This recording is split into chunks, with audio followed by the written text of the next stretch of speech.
Hello everyone, welcome again to another TechMeNow 2015 tutorial. Finally got myself a decent microphone, so I should be able to cut down a little bit on the time in the tutorials by not having to highlight the text, go back and forth like I've done in my previous videos. Either that or I'll end up taking more of your time with endless chatter, depending on the amount of coffee I've had. We'll see. Anyway, today we're going to go over creating a basic Java UI in Eclipse. For this tutorial, I'm assuming you already have the Java JDK Eclipse and Eclipse already installed. So with that said, let's get started. First thing we want to do is open Eclipse and create a new Java project. This is something that I've gone over in previous videos, so I'm not going to spend too much time on that. This is pretty straightforward.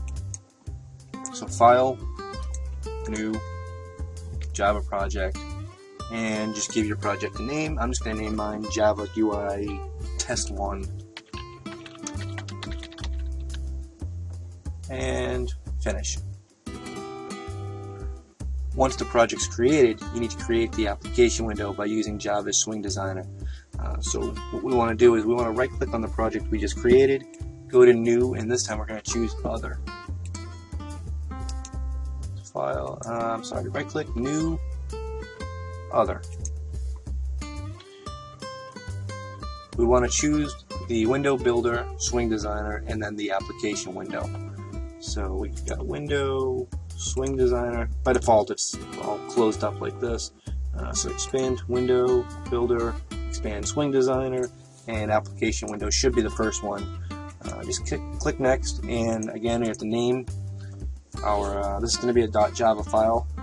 So we want to name this. I'm just going to name mine Frame1 and click Finish. Once you click Finish, it should bring you right into the code view or source view of the application that you're creating. So you can actually run this right now. There's nothing there. We've got an amazing window of nothingness. You can minimize, maximize, close it, but that's all you've got so far. But if you want to get to the fun stuff, just close that and switch over to the design view down here.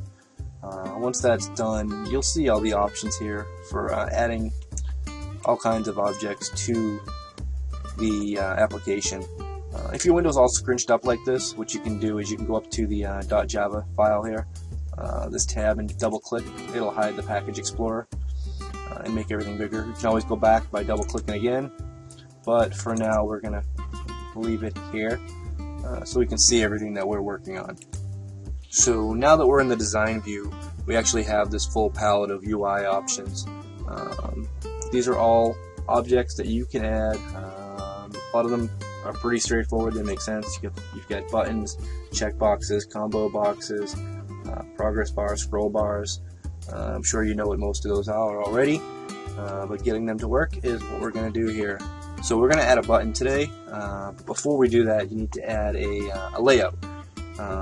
There's a whole bunch of different layouts here. You can see as we go through some of these. Let's see. We're going to just choose the absolute layer for now. It's pretty straightforward, nothing to really explain other than it adds a blank palette or blank layout for you to add your objects. So once that's added, we're going to go down to JButton under Components. There's no need to click and drag, right click or do anything. Just click once. You'll see it get highlighted down here.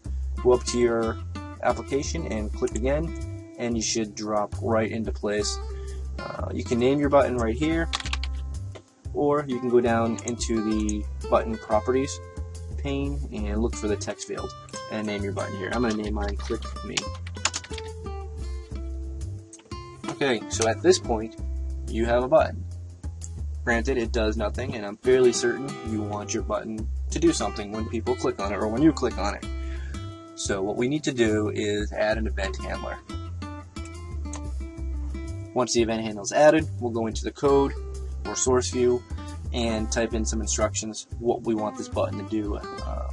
So to add the event handler, what you want to do is right click on your button, go to Add Event Handler, Action, and Action Performed. This should bring you straight to the source view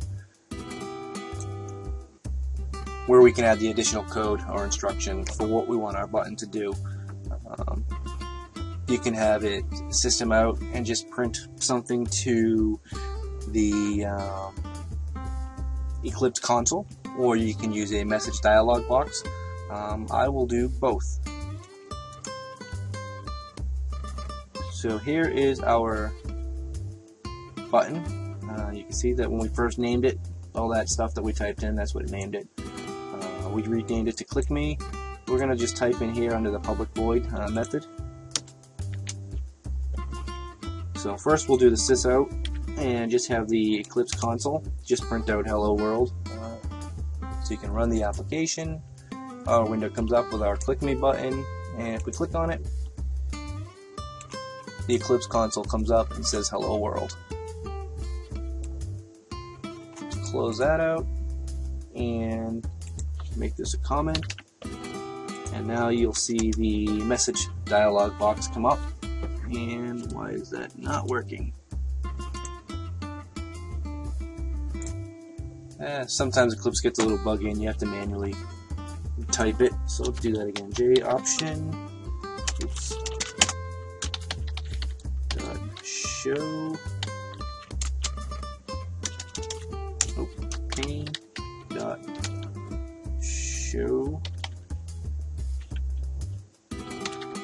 message dialog. First argument is going to be null, and the second argument is going to be our message.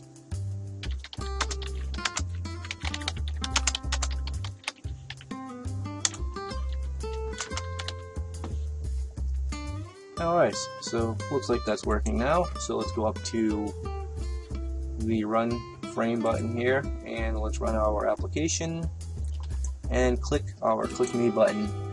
And you have clicked a button. Wow. And that is it. That's pretty straightforward. Obviously there's a lot more we can do with this, but this was just a basic tutorial on how to create a UI happy coding from TechMeNow 2015. Please subscribe, like, share, comment, all those wonderful things that motivate me to do more tutorials. And as always, let me know if there's any specific tutorials you'd like to see.